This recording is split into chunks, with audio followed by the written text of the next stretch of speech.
आई आणि मुलाबरोबर जी घटना घडली, देव करो अशी घटना कोणाबरोबरही घडू नये. काही क्षणातच या कुटुंबाबरोबर होत्याचं नव्हते झाले. कोल्हापूर शहरातील इचलीकर येथील घटना. आई वडील मुलगा असे यांचे कुटुंब. मुलगा प्रतिम तेरदाळे, वय वर्ष 30, हा औद्योगिक वसाहतीमध्ये इंजिनियर आहे. तो मंगळवारी संध्याकाळी 11 वाजता जेवण केल्यानंतर आपल्या घराच्याच बाहेर मोबाईल मध्ये टाइमपास करत होता. मोबाईल पाहता पाहता प्रतिम अचानक चक्कर येऊन खाली पडला.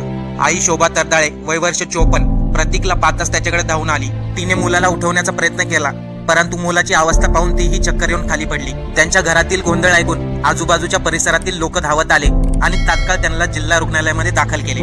डॉक्टरांनी या आई मुलाची तपासणी केली असता डॉक्टरांनी त्यांना मृत घोषित केले. अगोदर मुलाला हृदयविकाराचा झटका आला आणि त्याचा मृत्यू झाला. मुलगा उठेना हे पाहून आईला ते दुःख सहन झालं नाही आणि त्याच दरम्यान 54 वर्षे आईला देखील हृदयविकाराचा झटका आला. एवढेच नाही तर मुलाच्या वडिलांना ही माहिती होताच वडिलांना देखील हृदयविकाराचा झटका आला आणि त्यांना रुग्णालयात